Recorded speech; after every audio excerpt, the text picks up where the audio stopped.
এখন যেটা করব সেটা হচ্ছে আমরা আমাদের প্রথম ঘটনায় চলে যাবো। আচ্ছা, প্রথম ঘটনাটা কি নিয়ে আমি একটু বলি।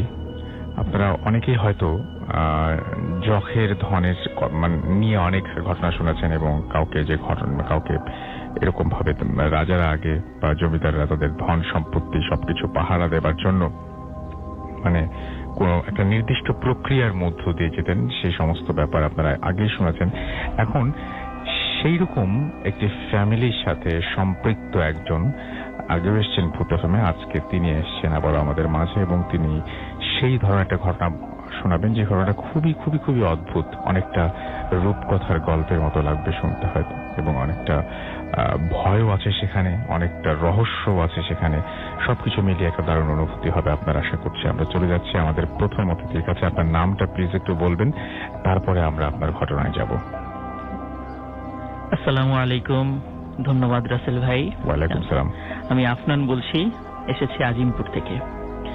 তো রাসেল ভাই, আজকে যে ঘটনাটা আমি শেয়ার করতে চাই, আসলে চোখের ধনের বিষয়টা আমি নিজেও বিশ্বাস করতাম না, কিন্তু এই বিষয়টি আসলে আমার এমন কাছের একজনের কাছ থেকে শোনা, মানে বাধ্য হয়েছি আমি এটা বিশ্বাস করতে। তো আমি সরাসরি ঘটনাতে চলে যাই। তো ঘটনাটি যার সাথে ঘটেছে, তো তার হাজবেন্ড, উনি আবার আমার একটা খুব কাছের বড় ভাই আর কি। জি জি। তো উনি ওনার স্ত্রীর দাদার সঙ্গে ঘটে যাওয়া যে ঘটনাটা এবং ওনার পুরো পরিবার যে সাফার করেছে সেই ঘটনাটি উনি আমার সাথে শেয়ার করেন। আমি সেভাবে আপনাদেরকে বলার চেষ্টা করবো ইনশাআল্লাহ। তো ঘটনাটি ঘটে দেশ বিভাগের আগে।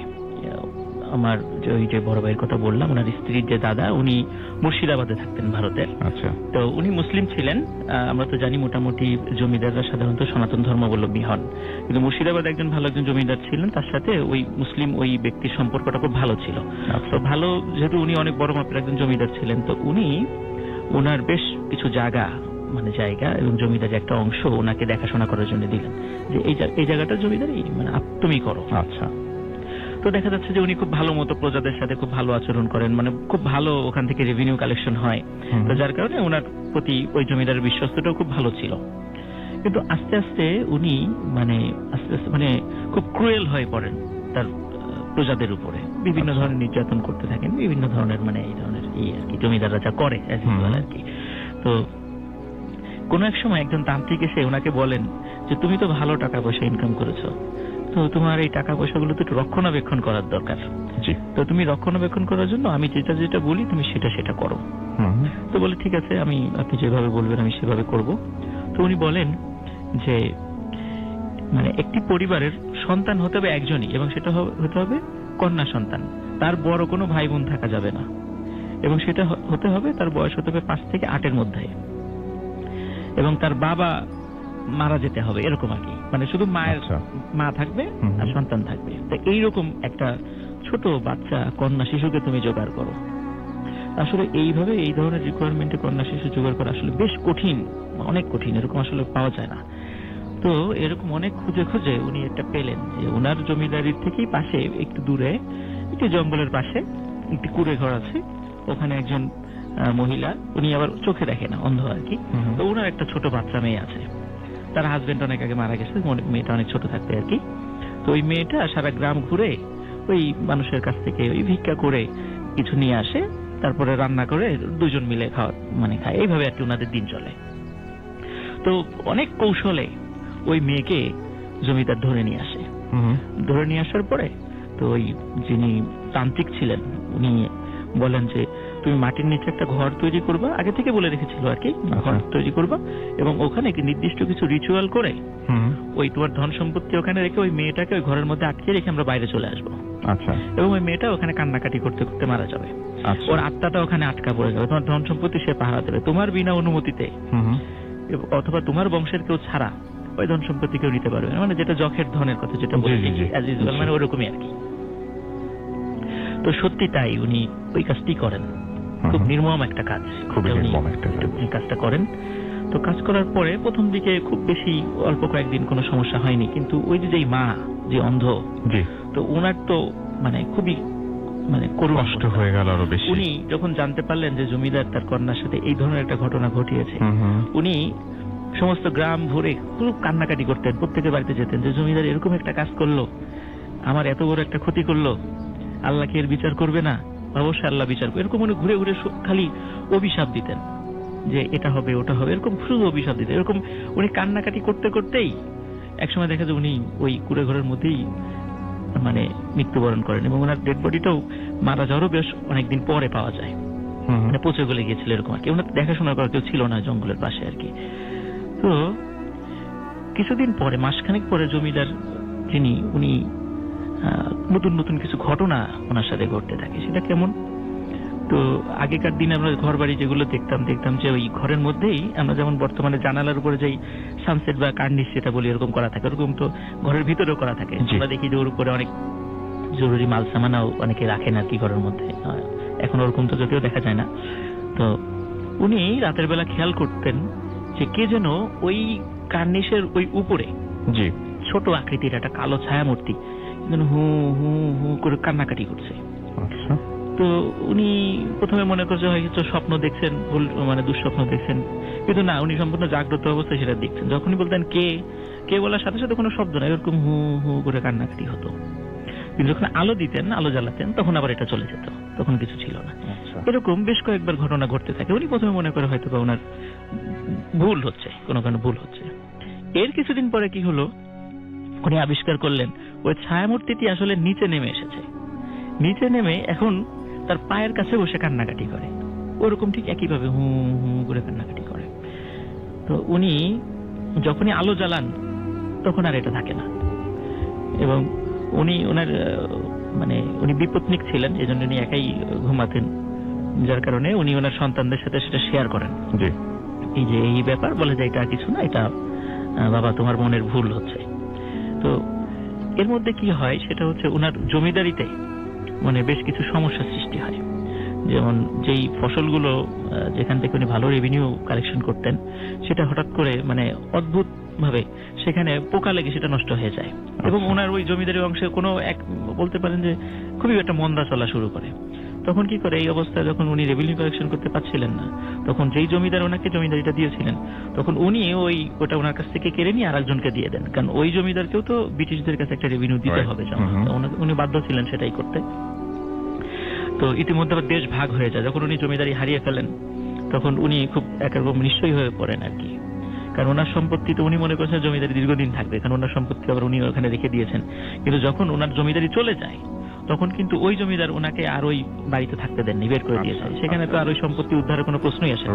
তখন একরকম শূন্য হাতেই উনি দেশ বিভাগের পরে ওনার মানে ছেলে এবং মেয়েদেরকে নিয়ে উনি চলে আসেন বাংলাদেশে। এবং মানে আমার যে জেলা, আমি তো রাজবাড়ির বাসা, আমার হোম ডিস্ট্রিক্ট রাজবাড়ি, তো রাজবাড়িতে চলে আসেন। রাজবাড়ির একটা উপজেলা, পাংশা উপজেলা যেটা, সেখানে উনি মানে বসবাস শুরু করেন। কিন্তু অদ্ভুত ব্যাপার ওনার সাথে যেটা ঘটতে থাকে সেটা হচ্ছে যে এই যে এরকম পায়ের কাছে বসে থাকা, সেটাও কিন্তু চলতে থাকে। তো উনি একদিন এটা উনি পরিবারের সাথে শেয়ার করতেন যে এই ধরনের ঘটনা ঘটছে, পরিবারের লোকজন ওইভাবে বিশ্বাস করতো না। একদিন উনি পুকুর ঘাটে গোসল করতে যান। গোসল করতে যাওয়ার পরে তো বাড়ির লোকজন অনেকক্ষণ ধরে ওনার কোনো খবর পায় না, যে কি ব্যাপার, অনেকক্ষণ হলো গোসল করতে গেছে, আসছে না কেন। পুকুর ঘাটে খোঁজ নিতে যখন ওনারা যান তখন দেখেন যে ওনার লাশটা ভাসছে পুকুরে। তো উনি তো সাঁতার জানতেন, তো হঠাৎ কিভাবে মারা গেলেন, পুকুরটা অত গভীর না যে উনি ওইভাবে আর কি ডুবে মারা যাবেন। ওনার লাশটা যখন নিয়ে আসা হয়, আসল ভাই অদ্ভুত ব্যাপার, ওই ওনার পায়ের কাছে, ঠিক পায়ের গোড়ালির কাছে মনে হচ্ছে যে মানে ছোট হাত, দুই হাত ধরে কে যেন ওনার পায়ের গোড়ালির কাছে খুব চেপে ধরেছিল, মনে হচ্ছে চেপে ধরেই পানির নিচে নিয়ে গেছে, এবং ওই পানির নিচে নেওয়ার পরে ওই কারণে উনি মারা গেছেন। তো ওই যে পায়ের কাছে যেই ওনার পায়ের কাছে হাতের ছাপ, এটা স্পষ্ট ছিল, যারা দেখেছেন আর কি বলছেন যেটা ছোট কোনো বাচ্চা হাতের ছাপের মতো। তো ঘটনা যদি এখানে শেষ হতো তো ভালো হতো। আসলে ঘটনার যেই সূত্রপাতটা অনেকটা মানে তার পরিবারের সাথে যেটা ঘটে সেটা এখন থেকেই শুরু হয় আর কি। উনি তো মারা গেলেন, তো ওনার যারা ছেলে সন্তান ছিল এবং 3 মেয়ে ছিল, ছোট ছোট 3 মেয়ে ছিল। তো ইনাদের এই 3 মেয়ের যখনই কেউ বিবাহ উপযোগী মানে এই ধরনের বয়সে যখন পৌঁছায়, অদ্ভুত ভাবে সে সুইসাইড করে। আচ্ছা। এবং তার 3 মেয়েই মানে কোনো কারণ ছাড়া, কোনো ঝগড়াঝাটি ছাড়াই, মানে বিয়ের কথা হয় হঠাৎ করে দেখা যায় ওনারা গলায় ফাঁস দিয়ে আত্মহত্যা করেছেন। এর কোনো কারণ কেউ বলতে পারে না যে কি কারণে, কি ঝগড়া হয়েছিল, কিছুই না, কিন্তু আত্মহত্যা করেছে। এরপরে যেটা হয় যে এই তিনজন মেয়ে তো মারা গেল, সুইসাইড করলো। ওই ওনার যে ছেলে সন্তানরা ছিল তারাও তো বিয়ে করেছে, তাদেরও সন্তান হয়েছে। দেখা যাচ্ছে ওনাদের যে সন্তানরাও হয়েছে, তাদের ভিতরে কন্যা সন্তান যারা ছিল এরাও যখন ওই বিবাহ উপযোগী বয়সে পৌঁছায়, বিবাহের কথাবার্তা শুরু হয় বা এরকম কিছু শুরু হয়, তখন তারাও ওই ফাঁস দিয়ে আত্মহত্যা করে। যেহেতু এখন দেখা যাচ্ছে যে এরকম চলতেই থাকে, তো ওনার যারা আত্মীয় স্বজন ছিল তারা বেশ ভালো, যারা পরহেজগার ব্যক্তি, ওনাদের সাথে যোগাযোগ করেছিলেন যে আসলে এটা কেন হচ্ছে। তো ওনারা বললেন আসলে এটা অভিশাপের ফল, এটা অভিশাপের কারণে হচ্ছে।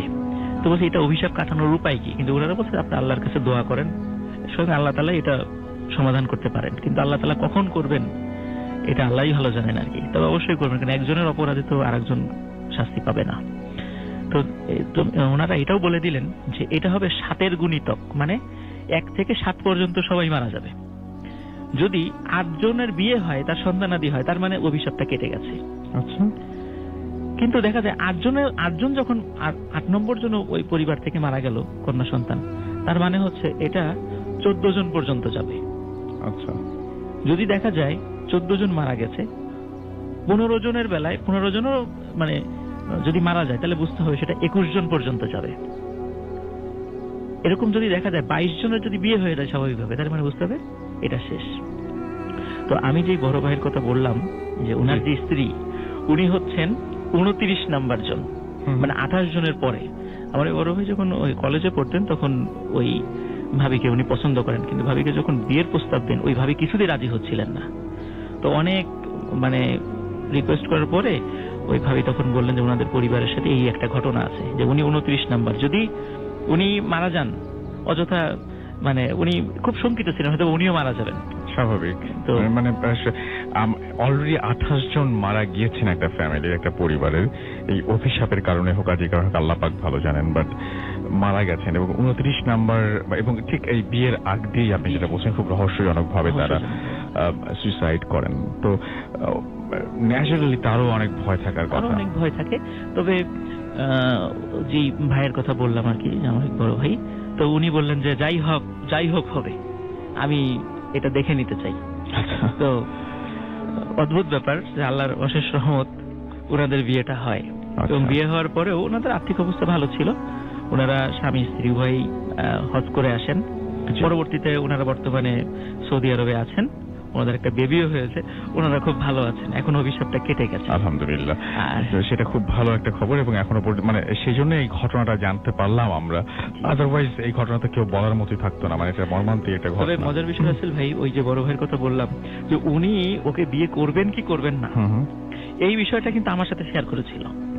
আচ্ছা, আমার সাথে শেয়ার করেছিল, তখন আমি বলেছিলাম ভাই মানে এটা আপনি করেন, এটা করেন, সাহস করে উদ্যোগ নেন। হয়তোবা ওই মেয়েদের সাথে যাদের বিয়ে হওয়ার কথা ছিল ওনারা হয়তো ওই বিষয়টা জানতেন, আমার মনে হয় ওনারা হয়তো কোনো কারণে রাজি হন নাই, এরকম হয়তো বা কাপুরুষতার পরিচয়। আপনি সাহস করে আল্লাহর নামে এরকম সাহস করেন, ইনশাআল্লাহ আল্লাহ তাআলা আপনার ওসিলায় অন্তত এই বিপদটা কাটিয়ে দিতে পারে পরিবারের উপর থেকে। এবং সত্যি কিন্তু আসলে তাই। তবে আসলে একটা বিষয়, ওই যে উনি ওনার যে দাদা যে ওই যে সম্পত্তিটা রেখে দিয়েছিলেন, এটা সম্পর্কে আমি পরবর্তীতে জানতে পেরেছি।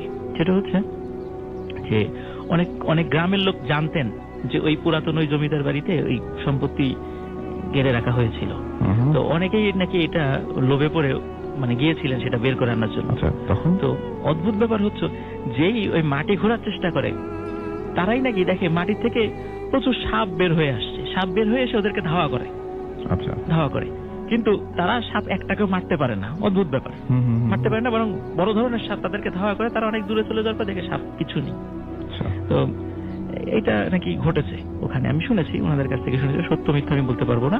তবে যে যখের যে ধন, যেটা আমরা শুনি, যে আসলে আমি বিশ্বাস করতাম না এই ঘটনা ঘটার পরে, যে আসলে যে এই ধরনের অভিশাপ যে মানুষের মানে থাকে, এবং আমার প্রত্যক্ষ করা আর কি কিছু ব্যাপার, এটা আমি আজকে লিসেনারদের সাথে শেয়ার করলাম আর কি আপনার মাধ্যমে। ধন্যবাদ। অনেক ধন্যবাদ আপনাকেও, এবং আপনার ঘটনার জন্য আপনাকে অনেক ধন্যবাদ। এবং সত্যি কথা বলতে কি, যে মানুষ সারা জীবন ধরে যেটা অর্জন করেন, সেটা আসলে যদি অর্থ বা সম্পদ হয় এবং সেটার উপর এক ধরনের লোভ বা অনেক কিছু থাকে, আমার কাছে খুব আজব লাগে যে মানে অর্থ এবং সম্পদ, এ দুটো জিনিস, মানে অর্থ সম্পদ যাই বলি না কেন, এটা এমন এক জিনিস মানুষ সাধারণত বিলিয়ে দিতে চায় না, কিন্তু এই সারা জীবন ধরে সে যে জ্ঞান বা যা কিছু অর্জন করে সেটা বিলিয়ে দিলে কিন্তু আরো বাড়ে, কমে না।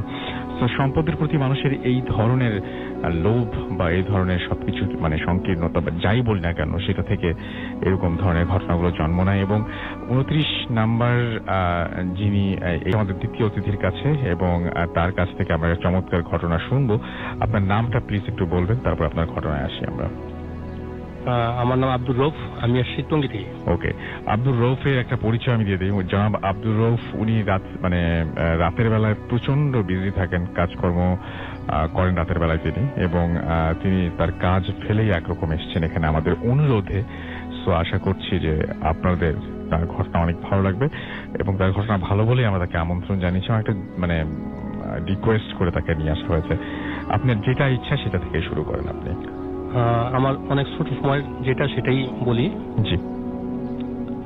ঘটনাটা শুরু করার আগে তার পারিপার্শ্বিক কিছু বললে মানে বুঝে সুবিধা হবে। আমার ছোটবেলা থেকে অনেক অভ্যাস ছিল প্রচুর ছবি দেখা, প্রতি শুক্রবার দিন ছবি দেখতাম। মানে প্রথম শো কখনো মিস যেত না, তো ক্রমান্বয়ে আস্তে আস্তে যদি প্রথম শো না পেতাম, দ্বিতীয় শো না পেলে তৃতীয় শো, মানে শুক্রবার দিনই ছবিটা দেখে বাসায় আসতাম। তো যাই হোক, কোন এক সময় বাংলাদেশে একটা ছবি হয়েছিল, ছবিটার নাম ছিল বেদিন। তো আমার বাসা ছিল তখন তেজগাঁয়ে, বাড্ডাতে। তো ওখান থেকে আমি গেলাম ফার্ম গেটে ছবি দেখার জন্য, ওখানে সুযোগ পেলাম না। ওখান থেকে চলে গেলাম সদরঘাটে একটা সিনেমা হল আছে, নাম হলো রূপমহল। তো ওটাতে গিয়ে লাইন ধরলাম, প্রথম শো পেলাম না, দ্বিতীয় শো পেলাম না, তৃতীয় পেলাম না, এভাবে গিয়ে লাস্ট যেটা টিকিট পেলাম রাত 9টা থেকে 12টা। তো সেটা দেখলাম, দেখার পর মাঝখানে বিদ্যুৎ চলে গেছিল, ছবি শেষ হইতে প্রায় 1:30 বা 2টার মতো বেজে গেছিল। তো ওখান থেকে বের হইলাম, বের হওয়ার পর কোনো রিক্সা নাই, কোনো কিছু নাই। তো ওখান থেকে বের হলাম, বের হয়ে আসলাম, হেঁটে যাওয়া শুরু করলাম। তো রূপমহল সিনেমা হল থেকে বের হয়ে সামনে আসলে ভিক্টোরিয়া পার্ক থেকে সামনে আসলে কোর্ট থেকে আর একটু সামনে আসলে রাজশাহ বাজার। তো রাজশাহ বাজারের মোড়ে যখন আসলাম, তখন হঠাৎ করে কোথা থেকে যেন এক পাগল আসলো, এসে আমার সামনে বলতেছে দাঁড়া, তোর পকেটে সিগারেট আছে, ওখান থেকে আমার একটা সিগারেট দে। তো আমি আর কোনো দ্বিধাবোধ করলাম না, তা আমার পকেট থেকে একটা সিগারেট বের করে তাকে দিলাম এবং আঙুলটা ধরা দিলাম। ধরা দিয়ে সামান্য হয়তো 50 গজ সামনে গেলাম, একটা রিক্সা পেলাম। তো রিক্সায় চড়লাম, রিক্সা চড়ে রিক্সাওয়ালার সাথে বিভিন্ন কথা বলতে বলতে আসতেছি। তো আসলাম বিজয়নগর মোড়, বিজয়নগর থেকে কাকরাইল হয়ে শান্তিনগর হয়ে ওই রিক্সাওয়ালা রামপুরা বাজারে এসে বলে রাত যাবে না। তো আমার কিছু করার নেই, তো ওকে যতটুকু ভাড়া ওর সাথে চেষ্টা করা হয়েছে ততটুকু তাকে মিটাই দিয়ে রামপুরা বাজার থেকে আমি হেঁটে আসা শুরু করলাম। তখন কিন্তু আপনারা জানেন, যারা অনেক বয়স্ক আছেন তারা হয়তো জানেন, রামপুরা রুটটা তখন নতুন তৈরি করা হয়েছিল, যেটা রামপুরা ব্রিজ থেকে বিশ্ব রোড পর্যন্ত তখন নতুন মাটি ফেলাইতেছিল, লাল মাটি। আর রামপুরা ব্রিজের অল্প একটু সামনেই একটা বিশাল বড় বট গাছ। তা আমি রামপুরা ব্রিজের কাছে এসে আর একটা সিগারেট ধরাইলাম, একটা সিগারেট ধরাবো, ঠিক ওই টাইমে ওই পাগলটা কোথায় জেনে আইসা বলতেছে, তোকে তো নিষেধ করলাম রাতে যাওয়ার জন্য, তুই আবার রওনা দিতেছস, আর আইসা পড়ছিস যেহেতু সাবধানে যাইস। তো বিশ্বাস করবেন, তখন কিন্তু রামপুরা ব্রিজে ওঠার জন্য সরাসরি কোনো রোড ছিল না। একটা উত্তর পাড়ে ছিল একটা বাঁশের সাঁকোর মতো, আর দক্ষিণ পাড়ে ছিল একটা কাঠের স্লিপার, যেটা দিয়ে উঠতে। তো আমি কাঠের স্লিপারটা পার হয়ে উঠলাম রামপুরা ব্রিজটা পার হলাম, আবার বাঁশের সাঁকো দিয়ে এপারে আসলাম। ব্রিজে ওঠার আগেই আমি একটা যেহেতু ওই পাগলটা বুঝলো সাবধানে যাই, সেই জন্য একটা লাঠি জোগাড় করে নিয়েছিলাম। আচ্ছা, লাঠি জোগাড় করে নিয়ে এইবার আসলাম। আসার পর সিগারেটটা টানতে কিছু দূর যাওয়ার পর হঠাৎ করে বৃষ্টি আবার শুরু হলো। বৃষ্টি শুরু হতে আমি দৌড় দিয়ে গিয়ে ওই বট গাছের নিচে দাঁড়ালাম। আচ্ছা, বট গাছের নিচে দাঁড়ানোর পর তো হাতে যে সিগারেটটা ছিল ওটা বৃষ্টির ফোঁটা মনে করছিল, তো ভিজে গেছিল মেবি। তা আমি চেষ্টা করছিলাম টেনে ওটাকে আবার সজীব করার জন্য। তো যখন একটু সজীব হয় না, তখন ওটাকে ফেলে দিলাম। ফেলে দিয়ে আমি পিছন দিকে তাকায় দেখি অনেকগুলো কুকুর আমাকে ঘেরাও করে ধরছে এবং মুখ দিয়ে গড় গড় আওয়াজ করতেছে। তো আমি কি করলাম, দোয়া দূর যাই জানি ওরে বুকে ফু দিলাম। আর আমরা যে এটা কমন একটা দোয়া পড়ি, লা ইলাহা ইল্লা আনতা, এটা পড়ে একটু পড়ি আর লাঠিটা দিই কুকুরকে মারার জন্য।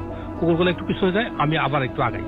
এই করতে করতে কিছু দূর যাওয়ার পর হঠাৎ করে কুকুরগুলো ভ্যানিশ হয়ে গেল। তো ভ্যানিশ হয়ে গেল আর আমি ওটা টেনশন করে নেই। আর একটু আগাইলাম, আগানোর পর ওই যেটা এখন যেটা বর্তমানে মেরুল বাটার কাছাকাছি, মানে প্রায় কাছাকাছি এসে গেছি। ওটা আমি হঠাৎ করে করতে যেন একটা দমকা বাতাস আসলো, দমকা বাতাস এসে আমাকে রাস্তায় ফেলে দিল। আচ্ছা। কাদার মধ্যে আমি টালমাটাল হয়ে পড়ে গেলাম। তো যখন আমার হুঁশ ফিরল তখন দেখতেছি আমার বুকের মধ্যে কি যেন বসে আছে এবং আমার মাথাটা মাটির মধ্যে, কাদা মাটির মধ্যে দাবানোর চেষ্টা করতেছে। তা আমি অনেক চেষ্টা করতেছি, উঠতে পারছি না। এক সময় আমি তাকে ঘুষি দেওয়ার চেষ্টা করলাম। ঘুষিটা প্রতিটা ঘুষি মনে হয় যে কোনো একটা তুলার বস্তার মধ্যে গিয়ে লাগতেছে। যতই চেষ্টা করি তো ওর সাথে ধস্তাধস্তি এক পর্যায়ে আমি বেহুশ হয়ে গেছি। আচ্ছা। বেহুশ হয়ে গেছি কখন, সেই সময়টা যে কখন তাও আমি নির্ধারণ করতে পারবো না, বলতে পারবো না। তো সকাল যখন আমার হুশ হয় তখন আমি দেখি ওই যে জেলেপাড়া যেটা মেরুল ওর কোনার মধ্যে একটা জায়গায় একটা দোকান ছিল, ওই মুদি দোকানের সামনে আমাকে শোয়া রাখছে মানুষ। আমি উঠে দেখলাম অনেক লোকজন জড়ো হয়ে আছে, আমাকে দেখতেছে। তার মধ্যে 2-4 জন পরিচিত ছিল, যেহেতু আমি তখন দক্ষিণ পাড়টা থাকি। তো ওরা জিজ্ঞেস করছিল, কি রে দোস্ত, কি হয়েছে, কোথায় থেকে আসলি? তো আমি আর কাউকে কিছু না বলে দ্রুত চলে যাই বাড়ি থেকে। আচ্ছা, এই ছিল আমার ঘটনা। এখন আমাদের পরবর্তী ঘটনায় আমাদের প্রথম অতিথির কাছে আরো একবার, এবং আশা করছি যে এই ঘটনাটা আপনাদের ভালো লাগবে। ঘটনা খুবই অদ্ভুত, আমি এরকম অদ্ভুত ঘটনা শুনিনি, কিন্তু যিনি বলছেন তিনি বলছেন যে এলাকার ঘটনা, সেই এলাকার ঘটনাটা প্রচলিত খুবই। তো চলুন শুনে আসি, কিন্তু আমার কাছে খুব অদ্ভুত লেগেছে, এবং আপনার কাছে কেমন লাগবে সেটা অবশ্যই আমাকে জানাবেন। আপনার নামটা প্লিজ আরেকবার বলবেন এবং তারপর আপনার ঘটনায় যাবো আমরা। আসসালামু আলাইকুম লিসেনার্স, আফনান এগেইন। তো এখন যেই ঘটনাটি শেয়ার করতে যাচ্ছি, তো এই ঘটনাটি রাজবাড়ী জেলার বিনোদপুর এলাকায় ঘটে যাওয়া ঘটনা। যারা রাজবাড়ী জেলার লোক যারা শুনছেন তারা হয়তো বা এলাকাটি নাম অবশ্যই জেনে থাকবেন। তো আমি সরাসরি ঘটনাতে চলে যাচ্ছি। ঘটনাটির সময়টা ছিল 1998, যখন 98 যে বন্যার যে সময়টা চলছিল, ওই সময়ের যে ঘটনা। তখন আমি বিনোদপুর একটি মাদ্রাসা রয়েছে, আমি সেই মাদ্রাসারই ছাত্র ছিলাম। তো আমাদের মাদ্রাসার যেহেতু মানে অ্যাকোমোডেশন ব্যবস্থা ওই সময় অতটা ভালো ছিল না, তখন বেশ কিছু ছাত্ররা মসজিদেই ঘুমাতো। ওই মসজিদে যিনি মুয়াজ্জিন সাহেব ছিলেন উনিও একসাথে আমরা ঘুমাতাম আর কি। তো একদিন রাত, ওই সময় শীতের সময় ছিল, রাত প্রায় 12টার দিকে হঠাৎ দেখি মসজিদের দরজায় কে যেন নক করছে। বলছে, রেজাউল ভাই, মানে মুয়াজ্জিন সাহেবের নাম ছিল রেজাউল। তো বলছে, রেজাউল ভাই দরজাটা একটু খোলেন। তখন উনি ঘুম থেকে উঠে দরজাটি খুললেন। খোলার পরে দেখেন তারই পরিচিত লোক, প্রতিবেশী আর কি। তো বললেন, ভাই ওই আমার এক আত্মীয় মারা গেছে, আপনাকে এখন একটু যেতে হবে, তো লাশটাকে দাফন করতে হবে ভোরের আগেই। তো ভোরের আগে কেন, এত তাড়াহুড়া কেন? বলে, সেটা পরে বলবো, আপনি এখন আমাদের সাথে একটু চলেন।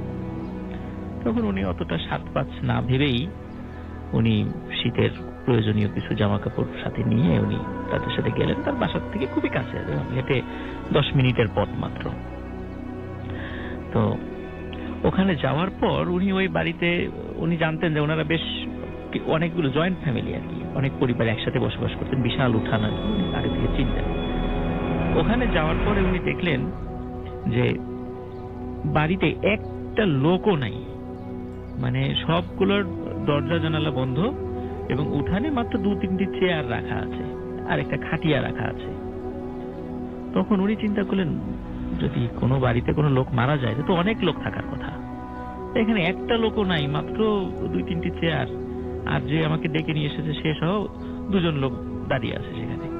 উনি দেখে মনে করলেন হয়তোবা কোনো অসৎ উদ্দেশ্যে ওনাকে ডেকে আনা হয়েছে, বা ওনার ক্ষতি করবেন বা ওনাকে মেরে ফেলবেন, এই টাইপের কোনো কারণে ওনাকে ডেকে নিয়ে আসা হয়েছে। এই বলে, এই চিন্তা করে উনি ঘুরে দৌড় দিতে যাবেন, এমন একটা অবস্থা। তো তখন তারা বললেন যে, রেজাউল ভাই আপনি ভয় পেন না, আসলে বাড়ির যত লোকজন ছিল আমরা আসলে সরিয়ে দিয়েছি সঙ্গত কারণে, যেটা আপনি পরে বুঝতে পারবেন। এখন আসেন লাশের কাছে যায়, আপনার ভয়ের কোনো কারণ নেই, আসেন। তখন উনি একটু আশ্বস্ত হলেন। তারপর ভয়ে ভয়ে মন নিয়ে উনি ওই লাশের ঘরে গেলেন। দেখলেন যে লাশ একটি চকির উপরে শোয়ানো আছে, লাশটি একটি কাপড় দিয়ে ঢাকা। তখন বললেন যে, রেজাউল ভাই এই লাশ, আপনাকে এখন এটাকে গোসল দিতে হবে, আমাদের গোসলের পানি টানি সবকিছু গরম করা আছে, আপনি আসেন আমরা এটাকে কাজ শুরু করি। তখন যখনই ওই কাপড়টি, লাশের উপরে কাপড়টি উনি সরিয়েছেন, উনি যা দেখেছেন এটা আসলে ভয়ঙ্কর একটা ব্যাপার।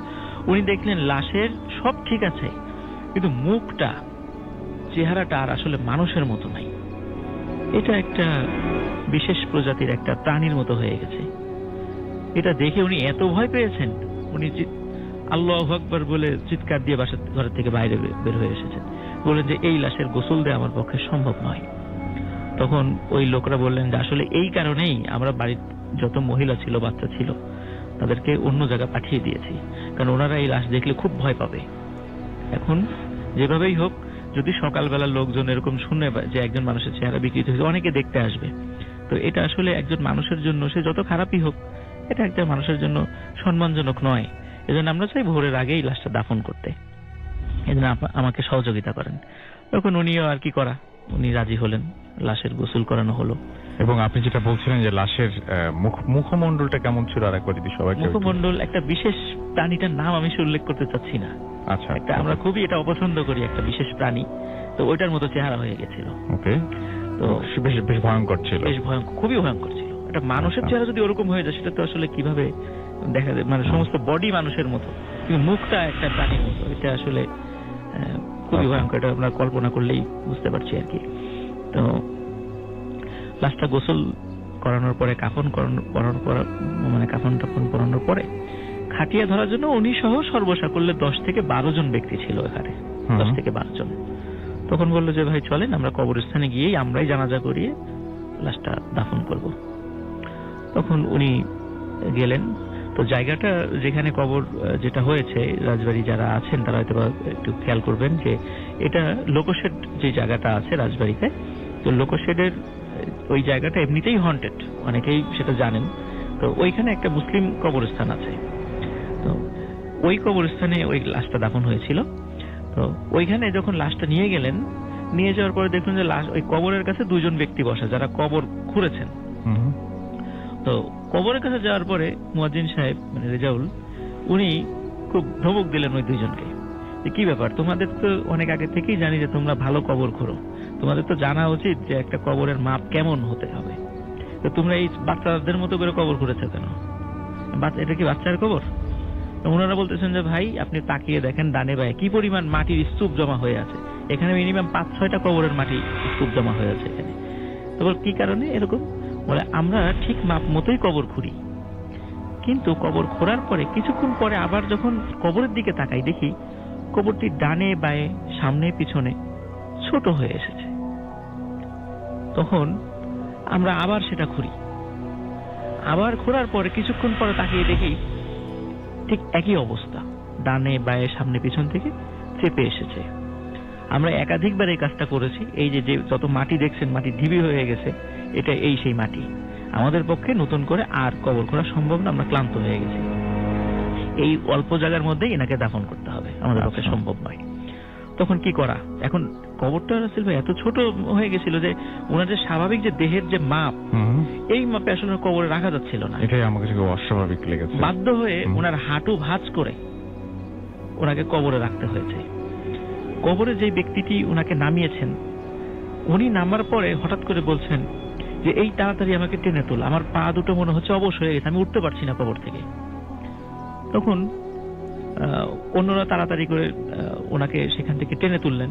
টেনে তোলার পরে উনি অনেকক্ষণ মানে হাঁটতে মানে পা ওরকম মানে একটা অবশ হওয়ার মতো অবস্থা ছিল, অনেকক্ষণ হাঁটতে পারেননি। তো যাই হোক, ওনার পাটা ঠিক হওয়ার পরে তারপর সেখানে কবরের উপরে প্রথমে বাঁশ দেয়া হয়। বাঁশ দেওয়ার পরে যখনই একটা চাটাই বিছানো হয়েছে, তখনই হঠাৎ করে ভিতর থেকে মট মট মট মট আওয়াজ শুরু হয়ে গেছে, মনে হচ্ছে হাড় ভাঙার আওয়াজ। তো ওই আওয়াজ যখনই ওই আশেপাশে যারা ছিল, ওই কবর যারা দিচ্ছিলেন, যখনই তাদের কানে এসেছে, ওনারা ভয় পেয়ে সবাই যে যার সর্বশক্তি নিয়ে দৌড়ে অনেক দূরে সরে গেছেন। তো ওই যে মুয়াজ্জিন সাহেবের কথা বললাম, উনিও খুবই ভয় পেয়েছেন। ভয় পেয়ে উনিও দূরে সরে গেছেন, কিন্তু উনি চিন্তা করছেন এখন উনিও যদি ভয় পান তাহলে তো আসলে একজন লোক ওখানে থাকবে না কবরের মাটি দেওয়ার মতো। তখন উনি অন্যদেরকে সাহস করে মানে সাহস দিচ্ছেন যে তোমরা এদিকে আসো, আসলে ওটা কিছু না, এমনি শব্দ, এটা আমাদের মনের ভুল, রাতের বেলা তো হয়তো মনের ভুল হয়েছে, তোমরা আসো। তো তারপরে সবাই আসলেন। আসার পরে দ্রুততার সাথে কবরটা দেওয়ার পরে সবাই চলে গেলেন। চলে যাওয়ার পরে রাসেল ভাই পরবর্তীতে যেটা আমি জানতে পেরেছি যে সেটা হচ্ছে যেই ব্যক্তিটি উনি যার কবরটা দেয়া হয়েছিল আর কি, উনি ব্ল্যাক ম্যাজিক প্র্যাকটিস করতেন এবং ওনার সন্তান যারা ছিল শিশু বয়সেই সন্তানরা মারা যায় এবং ওনার স্ত্রীও মারা যান, এবং ওনার স্ত্রী মারা যাওয়ার পরে উনি আর বিবাহ করেন নাই, এবং উনি বিভিন্ন লোক ব্ল্যাক ম্যাজিকের জন্য তার কাছে আসতো, তো উনি সেগুলো করে দিতেন। তো আমরা যে ঘটনাটি, এই ঘটনাটির একজন বর্তমানে ওই শবযাত্রার সাথে যে 10-12 জন ছিল এর ভিতরে একজন ব্যক্তি এখন পর্যন্ত জীবিত আছেন। উনি বিনোদপুর হাফেজিয়া মাদ্রাসার ওই মসজিদের মুয়াজ্জিন সাহেব, ওনার নাম রেজাউল। যারা এই ঘটনার মানে যদি সত্যতা যাচাই করতে চান সেক্ষেত্রে রাজবাড়িতে ওই বিনোদপুর এলাকার ওই বিনোদপুর হাফেজিয়া মাদ্রাসার মসজিদের মুয়াজ্জিন সাহেব এখনো জীবিত আছেন, ওনাদের কাছ থেকে এই ঘটনাটা আসলে সত্যতা যাচাই করতে পারেন। তো এখানে রাসেল ভাই আসলে এই যে ব্ল্যাক ম্যাজিকের যে ব্যাপারটা, যে আসলে আমরা অনেক সময় দেখা যাচ্ছে ব্ল্যাক ম্যাজিকের সহযোগিতাও করি পরোক্ষভাবে, কিন্তু আসলে এর পরিণতিটা যে কি এটা আসলে কিন্তু আল্লাহ তাআলা দুনিয়াতেই অনেক সময় দেখিয়ে দেন, আমাদেরকে সতর্ক করে। ধন্যবাদ রাসেল ভাই। এটা এবং এটা মানে যারা প্র্যাকটিস করেন বা যাদের এর প্রতি আগ্রহ আছে তাদেরকে আসলে মানে উৎসাহ দেওয়ার তো কোনো কারণই নাই। আমরা মানে কি বলবো যে আমরা খুব হার্ডলি আমরা নিষেধ করব, মানে আমরা খুবই নিষেধ করব খুব মানে এই ধরনের কোনো কিছুতে না যাওয়া, এবং মানে এটার পরিণতি খারাপ হোক আর ভালো হোক, এটা নিষিদ্ধ জিনিস আমরা কেন প্র্যাকটিস করব, সেটাই আমাদের কাছে সবার কাছে কাম্য। এবং আশা করছি এই ঘটনা আপনাদের অনেক ভালো লেগেছে। আমরা চলে যাব আমাদের পরবর্তী ঘটনা। ইন দ্য মিন টাইম আপনারা আমাদের SMS করুন, এবং SMS করতে হলে মোবাইলের মেসেজ অপশনে গিয়ে টাইপ করতে হবে, চলে আসবো আপনার ঘটনায়। জি, আমার নাম আব্দুর রউফ। জি, এসছি টঙ্গী থেকে। জি, আমি এখন যে ঘটনাটা বলবো সেটা হলো গুলশান 2 নম্বরেই সংগত করানোর বিল্ডিংটার নামটা বলছি না। জি, আপনি হয়তো বুঝতে পারবেন। তো ওই বিল্ডিংটা 8 তলায়। যখন আমি আইডিবিতে চাকরি করি তখন একটা কন্ট্রাক্ট পেয়েছিলাম কাজের, নেটওয়ার্কের কাজ করার। জি, 10টা পিসি, অ্যামাউন্ট ভালো ছিল। বিদায় বৃহস্পতিবার দিন রাতে আমি বিল্ডিং এ চলে আসলাম কাজ করার জন্য। আসার পর যার সাথে কন্ট্রাক্ট ছিল সে আমাকে সব কাজ বুঝাই দিয়ে তারা চলে এলো। যেহেতু কাজটা করবে রাতে, 10টা পিসির কাজ নেটওয়ার্ক করে উইন্ডোজ সেট আপ দেওয়া, মানে মোটামুটি পুরো রাত্র লেগে যাবে। তো যাক, ওরা অফিস থেকে চলে যাওয়ার পর আমি যথারীতি কাজ শুরু করলাম। কেবলগুলো প্রতিটা পিসি অন্তর মাপ দিয়ে কাটলাম, কেটে পিসির মানে দেয়ালের কিনারে দিয়ে পিসি পর্যন্ত টানলাম, টেনে দিয়ে 2-3টা কেবল পাঞ্চ করলাম, আর যে 45 কানেক্টর পাঞ্চ করলাম। পাঞ্চ করে মানে মোটামুটি একটা প্রস্তুতি পর্যায়ে যাচ্ছি, তখন হঠাৎ করে কারেন্টটা চলে গেল। তো হাতে ঘড়ি ছিল না, তো অনুমান করলাম তখন রাত্রে 11টা বা 11:30 হবে। কারেন্ট চলে যাওয়াতে ইমার্জেন্সি হিসেবে একটা মোমবাতি ছিল, সেটা ধরালাম। ধরায় তারপর আমি এশার নামাজ পড়লাম, তারপর রাতের খাবার শেষ করলাম। তো মিন টাইম আমার যেহেতু মোমবাতিটা পুরনো ছিল, অল্প একটু ছিল, তো ওই সময় মোমবাতিটা শেষ হয়ে গেল। জি। তো তখন আমি পকেট থেকে ম্যাচ বের করলাম, ওই মোমবাতিটা না ধরে আমি একটা সিগারেট ধরাবো। তখন পিছন থেকে কে যেন আমাকে বললো যে ভাই এটা ম্যাচটা জ্বালায়েন না। তা আমি মনে করলাম যে হয়তো দারোয়ান আসছে, নিচে যে দারোয়ান ছিল দারোয়ান আসছে আমাকে হেল্প করার জন্য। তা আমি দারোয়ানকে জিজ্ঞেস করলাম যে আপনি দরজা বন্ধ আসলেন কি করে? তো বললাম যে আমরা এসেছি, আমাদের উস্তাদ আমাদের বলছে আপনাকে কাজে সাহায্য করার জন্য। তা আমি বললাম যে আপনারা এখানে কতজন? ও বললো যে আমরা 10-12 জন আছি। তখন 10-12 জন আপনারা দরজা লক করে আপনারা ঢুকলেন কিভাবে? সেটা প্রশ্নের উত্তর আপনার জানার দরকার নেই, আপনি বলেন আপনাকে আমরা কিভাবে হেল্প করতে পারি। আচ্ছা। তখন বললাম আমি যে আপনাদের উস্তাদকে আমি আপনাদেরকে চিনি না যাই নাই, অন্ধকারের মধ্যে আপনারা কাজ করবেন কি? তখন বললো যে আপনি অন্ধকারে হাতে একটা কাজ আমাকে দেখায় দেন, বাকিটা আমরা করে দিচ্ছি, আমাদের জন্য অন্ধকার কোনো সমস্যা নেই। তখন আমি অনেক কষ্ট করে একটা কেবলের কানেকশন পাঞ্চ করে আবার নতুন একটা পিসিতে কানেক্ট করে দিলাম, এবং ওই কেবলটা কিন্তু ইলেকট্রিক চ্যানেলের ভিতরে ঢুকাইতে হবে সেটা দেখাই দিলাম। আচ্ছা। এই অন্ধকারের মধ্যে হাতে দেখা দিলাম। তখন তারা বললো যে আপনি কি এই চেয়ারটায় বসেন, আমরা কাজ করতেছি। আনুমানিক 10 থেকে 15 মিনিট খুটখাট আওয়াজ হলো, তখন তারা বললো যে কাজ শেষ। তারপরে কিভাবে শেষ হলো? বললো যে হ্যাঁ কাজ শেষ হয়ে গেছে, আরো কোনো কাজ আছে কিনা বলেন। আমি বললাম যে অন্ধকারের মধ্যে কোনো কাজই করা সম্ভব, আপনারা তো করে ফেলছেন। তো বললো তাহলে আমরা চলি বলে একজন আমাকে সালাম দিল, আসসালামু আলাইকুম, বাস, আর কোনো আওয়াজ নেই। আমি বললাম ভাই দাঁড়ান আমার কথা শুনে। কেউ আর নাই, সবাই চলে গেল। যাই হোক, আমি বসে রইলাম। বসে থাকতে হঠাৎ করে কারেন্ট আসলো। তো কখন কারেন্ট আসলো, এই সময়টা অনেক লম্বা একটা সময়ের পরে কারেন্ট আসলো।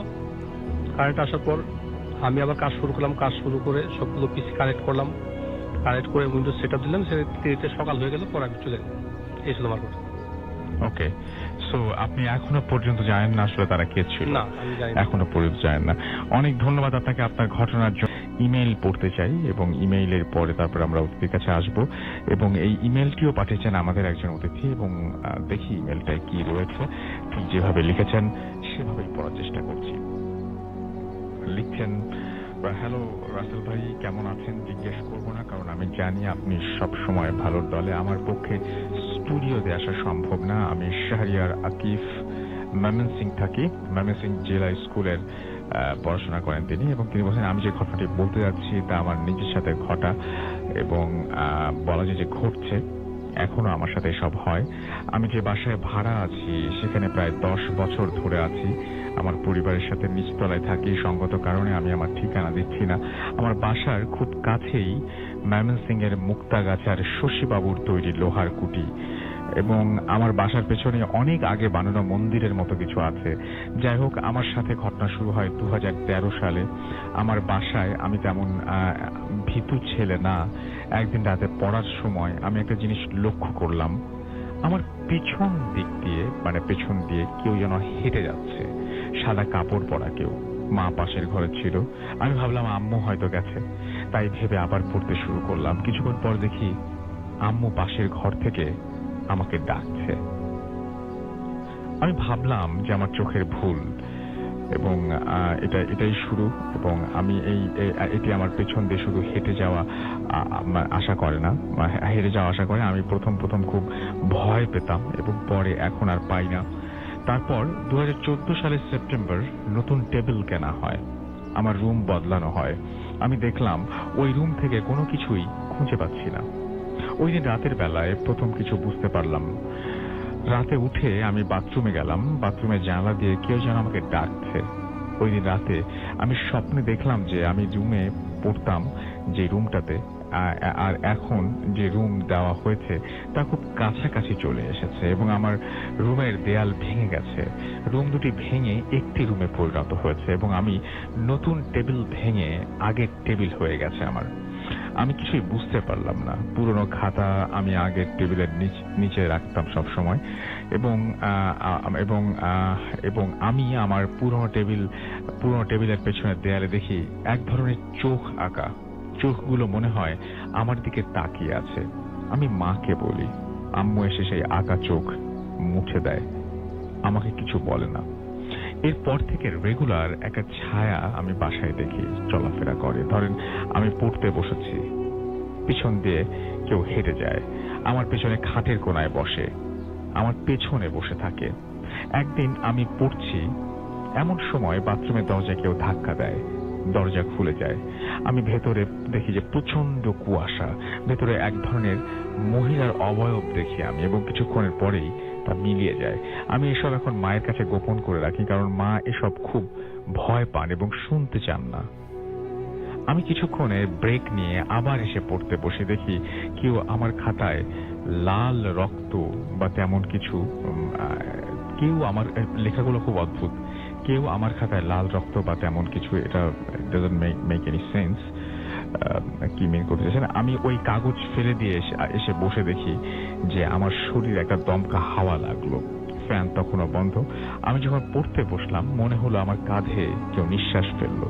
আমি পেছনে ফিরতেই দেখলাম যে একটা ছায়া আমার পেছন থেকে উধাও হয়ে গেল। আমি সেদিনের মতো পড়া বাদ দিলাম। আমার দাদার বাবা তিনি জিন পালতেন, শুনেছি আমি এটা, এবং বাড়িতে এখন এই সব আছে আমি শুনি, লক্ষ্য করি, বুঝতেও পারি বাড়িতে কিছু একটা আছে। কিন্তু আমি বাড়িতে একা একা রাতে ঘুরি, ভয় করে না। সত্যি বলতে কি, এখন আমার বাসায় প্রচন্ড, মানে আগে ভয় করতো না, এখন ভয় করে। মনে হয় কেউ একজন আমার চারপাশে আছে। একা থাকলে নিঃসঙ্গ লাগে, কিন্তু আমার বাসায় মনে হয় আমি একা না। তো রিসেন্টলি কিছু ঘটনা বলি। আমি রাতে ঘুমোতে যাই, তারপরে 1.5 মাস আগে পরপর রাতে ঘুমের মাঝে কিছু স্বপ্ন দেখি। প্রথম রাতে দেখতে পেলাম যে আমি ছোট কাকার সাথে বাসায় এসেছি।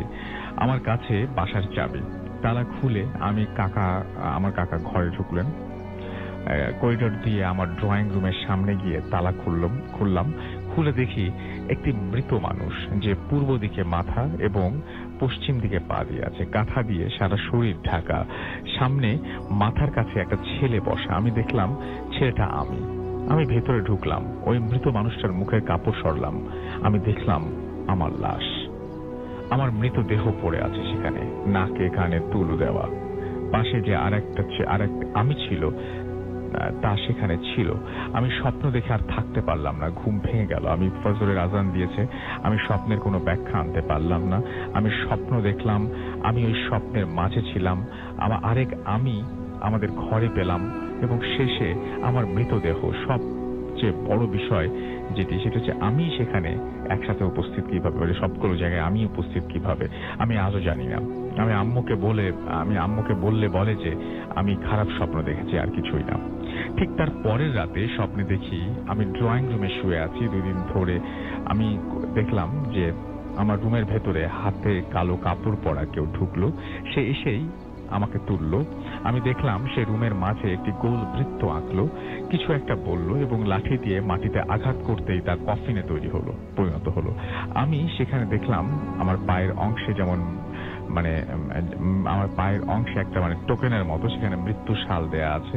আমার শালটা মনে আছে, সেটা ছিল 1859। সে আমাকে দেখিয়ে বলল যে তুই কবরটা খুঁড়বি, সেখান থেকে ওই ব্যক্তিকে তুলে ঠিকভাবে কবর দিবি। খোঁড়ার জন্য সে আমাকে একটা বেলচা দিল এবং আমাকে বলল একটা কথা বলবো। এবং যখন সে আমার কাছে আসলো, আমি তার মুখের খানিকটা দেখলাম। একজন মানুষ আগুনে পোড়ানোর পর পানি দিলে যেমন হয় ঠিক তেমন ঝলসে গেছে। আর আমি আর দেখতে পারলাম না। আমি ঘুম থেকে উঠে পড়ি এবং ঘর থেকে কালো কিছু বের হয়ে যায়। আমি রাতে আর ঘুমোতে পারি না। সকালে উঠে আমার কপালে 3টা দাগ দেখতে পাই। আমি অনেক ভেবেও ওই স্বপ্নগুলোর কোনো রহস্য বের করতে পারিনি।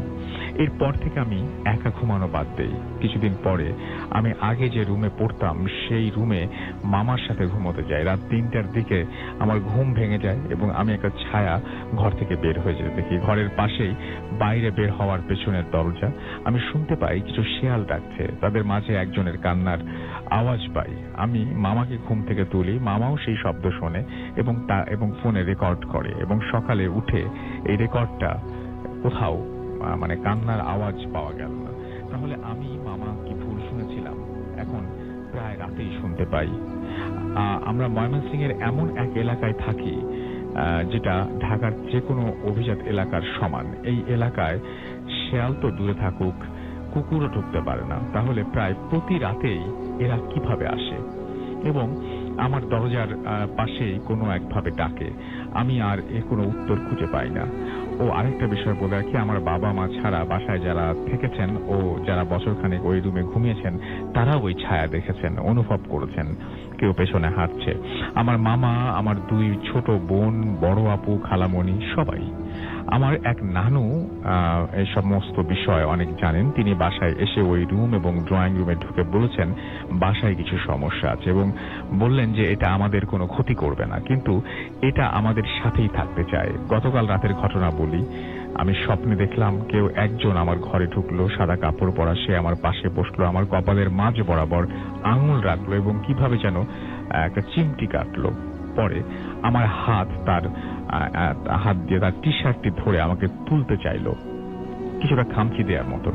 তখনই ফজরের আজান দেয় এবং আমার ঘুম ভেঙে যায়। আমি হাত মুখ ধোয়ার জন্য বাথরুমের আয়নার সামনে দাঁড়াই এবং দেখি কপালের মাঝখানে যে একদম মাঝ বরাবর একটা ক্রস চিহ্ন, এবং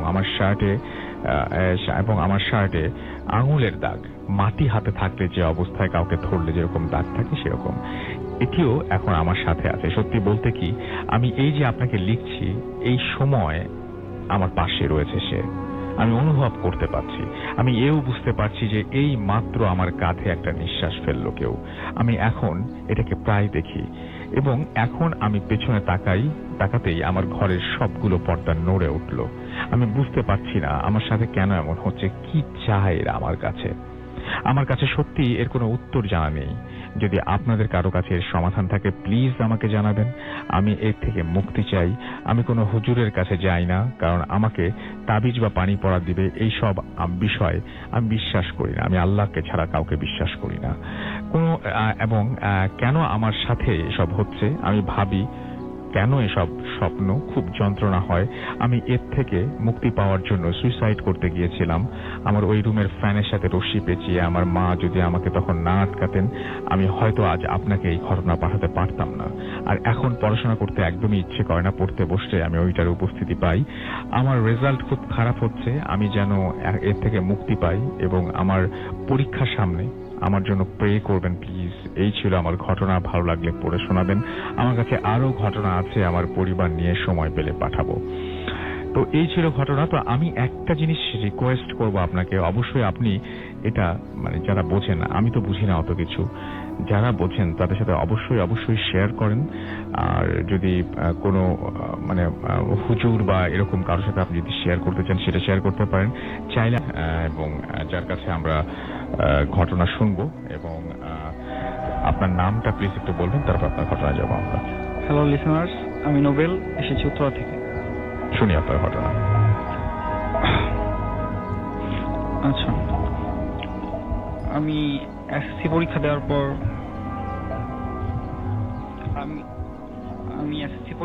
পর অনলাইন স্কলারশিপের মাধ্যমে ঢাকা কমার্স কলেজে ভর্তি হই। তো বলতে গেলে ওইটাই ছিল আমার লাইফে মোটামুটি ভাবে ফার্স্ট টাইম হোস্টেলে থাকা। তো ওইখানে অ্যাডমিশন নেওয়ার পর নতুন পরিবেশ, নতুন সিচুয়েশন, নতুন ফ্রেন্ড, একটু সিঙ্ক হতে অনেক টাইম লাগছিল। তো হোস্টেলে আমার সিটটা ছিল 502 নাম্বার রুমে। এটা ঢাকা কমার্স কলেজ এরিয়ার সাথেই, হোস্টেলটার নাম বলছি না। তো ওইখানে একটা ছেলে ছিল, নাম ছিল শামস, ও ছিল আমার রুমমেট। ওর বাসা ছিল রাজশাহীতে। তো স্বভাবতই এরকম কয়েকদিন যাচ্ছে, ওর সাথে পরিচয় হচ্ছি, কলেজে সবার সাথে পরিচিত হচ্ছি, হোস্টেলে সবার সাথে পরিচিত হচ্ছি। তো প্রথম ওর ল্যাঙ্গুয়েজ বুঝতে আমার একটু কষ্ট হতো, কারণ ও ছিল ঢাকার বাইরে। ওর উত্তরাতে একটা আন্টির বাসা ছিল, আর ওর স্বভাবটা ছিল ও 5 ওয়াক্ত নামাজ পড়তো। ছেলেটা খুব ভালো ছিল, হাসি খুশি। আর ও একটু ছুটি পেলে বাসায় যেতে চাইতো, মানে অনেক ছুটির টেন্ডেন্সিটা ও ইউজ করতো। তো একটা সময় অ্যাজ ইউজুয়াল দিন যাচ্ছে, হঠাৎ করে কলেজে ফার্স্ট টার্ম এক্সাম এলো। এক্সামের পর কলেজ 7 দিন প্লাস এর চেয়ে বেশি সময়ের জন্য ছুটি দিল। তো সবাই যখন বাসায় যাওয়ার জন্য রেডি, যেদিন ছুটিটা অ্যানাউন্স করছে ওই দিন বিকালের মাঝে প্রায় সবাই চলে গেছে। বলতে গেলে আমি আর ওই ছিলাম শুধু হোস্টেলে একা। তো আমি ওকে ইজিলি জিজ্ঞাসা করি যে তুমি কবে যাবা, তুমি যাচ্ছ না কেন? তো ও তখন বললো যে আমি তোমার সাথে যাব, কদিন পর যাব। তো আমি তখন একটু কনফিউজড হই, কারণ যে ছেলেটা ছুটি পেলে বাসায় চলে যায় ইজিলি, ও কেন একদিন লেট করতেছে এটা ভেবে। তো ফাইনালি তেমন কিছু না ভেবে তো রাতে ঘুমিয়ে যাওয়ার জন্য মানে প্রস্তুতি নিয়েছিলাম। আমি একটা ম্যাচ ছিল, ওটা দেখে ঘুমাতে যাই। তো সে দেখে ও ঘুমিয়ে গেছে। তো সাডেনলি ঘুমের মাঝে হঠাৎ 1টা বা 1:30টার দিকে আমার ঘুমটা ভেঙে যায়। তো আমি উঠে দেখি যে ও নামাজ পড়তেছে। তো আমি একটা আনইউজুয়াল আবার ও নামাজ পড়তো, ওই জন্য আমি তেমন ভয় বা অস্বাভাবিক কিছু ভাবি না। আমি ভাবছি যে ও হয়তো বা তাহাজ্জুদের নামাজ পড়তেছে। তো আসলে ভাই ও যখন নামাজ পড়ছিল তখন ওই নামাজের জায়গাটুকু এত পরিমাণ আলোকিত ছিল, মনে হচ্ছিল মানে কোনো নূর বা ফেরেশতা এই টাইপের মনে হচ্ছিল, মানে অনেক বেশি আলোকিত ছিল, হাইলাইটেড করার মতো ছিল, মানে ওইটাই চোখে পড়ছিল। তো ও জাস্ট নামাজ ছেড়ে একটা হাসি দিয়ে মানে ঘুমানোর জন্য প্রস্তুত নিল। আমিও কিছু না ভেবে ঘুমিয়ে পড়লাম। তো সকালবেলা যখন ঘুম ভাঙলো, ব্রেকফাস্টের পর ওর সাথে কথা হলো। ও কিছু বলার আগেই বললো যে আমি বাসায় চলে যাব আজকে এখনই। তখন আমি ওকে জিজ্ঞাসা করলাম যে কেন, কি সমস্যা বাসায়? তুমি বললো আমার সাথে যাবা, তো এখন কেন চলে যাচ্ছ? তো ও আর কিছু বললো না, না বলে বেরিয়ে পড়লো। ব্যাগ এন্ড ব্যাগেজ ও যা জিনিস ছিল ও নিয়ে চলে যাবে। তো দেন আমি আর কিছু তেমন ভাবি না। হোস্টেলে বোয়া নাই বা রান্না বান্নার ব্যবস্থা নাই, বাহিরে খেতে হয়, অ্যাজ ইউজুয়াল এটা হচ্ছে বা হয়। তো 2-1 ঘন্টা পর আমি ওকে ফোন দিই জানার জন্য যে ও কতটুকু গিয়েছে বা কত দূর যাচ্ছে বা কিভাবে যাবে এটসেট্রা জানার জন্য। তো তখন আমি খুব কনফিউজড হই, কারণ এটাই ছিল ওর সাথে পরিচিত হওয়ার পর ফার্স্ট টাইম যে ও আমার ফোন রিসিভ করতেছে না। আমি 5 থেকে 6 বার ট্রাই করি, ও আমার ফোন রিসিভ করেনি। মনটা একটু খারাপ ছিল যে কোনো সমস্যা হচ্ছিল কিনা এটা জানার জন্য। দেন কিছু না ভেবে এভাবেই টাইম স্পেন্ড করি। তারপর বিকাল থেকে আসরের পর থেকে একটু একটু বৃষ্টি শুরু হতে থাকে, তো এভাবেই কেটে যায়। একটু ঘুমিয়ে পড়েছিলাম, তো সন্ধ্যার সময় উঠে দেখি যে ইলেকট্রিসিটি নেই, মানে বৃষ্টি হচ্ছে বাহিরে, ইলেকট্রিসিটি নেই। পরিবেশটা একটু ভুতুরে মনে হতে লাগলো। যাই হোক, তেমন কিছু না ভেবে মানে কিভাবে স্বল্পতে কাজগুলো গুছিয়ে নেওয়া যায়, যেহেতু ডিনার করতে হবে বাহিরে বা হোস্টেলে কেউ নেই। তো যখন সিঁড়ি দিয়ে নামছিলাম তখন মানে জায়গাটা খুব পরিচিত হলো অপরিচিত লাগছিল, সম্পূর্ণ নতুন পরিবেশ, ইলেকট্রিসিটি নেই, বাইরে বৃষ্টি হচ্ছে। তো নেমে কাছেই খুব চাচার একটা হোটেল আছে, ওখান থেকে ডিনার করি। ডিনার করে তাড়াতাড়ি ফিরি। এই ভুতুরে পরিবেশের মধ্যে সিঁড়িতে উঠতে মানে কেমন একটা ভয় লাগছিল। তো রুমে প্রবেশ করলাম, চিরচেনা রুম, তারপরও কেমন যেন অপরিচিত মনে হচ্ছিল। রুমে যখন প্রবেশ করি তখন ওর যে শামসের একটা ফটো টানানো ছিল ওর বেডের উপরে, তো ওই ফটোটা চোখে পড়ে। আমি আমার বিছানায় যাই, ডিনারের পর শোয়ার প্রস্তুতি নেই, কিছু কাজ ছিল, ফেসবুক ইউজ করি, ক্ল্যাশ অফ ক্ল্যান্স এটসেট্রা করে যখন ঘুমিয়ে পড়বো, বিদ্যুতের ঘন চমকানোতে ওর এই ফটোটাই আমার চোখে পড়ছিল বারবার। আমি বারবার ভয় পেতে লাগছিলাম। তো কিছু না ভেবে আয়াতুল কুরসিটা ফোনে ছিল, শুনে ঘুমিয়ে পড়তে যায়। এই তো ঘুমানোর সময় হয়ে গেল, ঘুমিয়ে পড়তে যায়। তখন হঠাৎ করেই দেখি যে দরজায় দুটো আওয়াজ হলো, ঠক ঠক এরকম। তখন 10:49 বা 50 এরকম বাজে।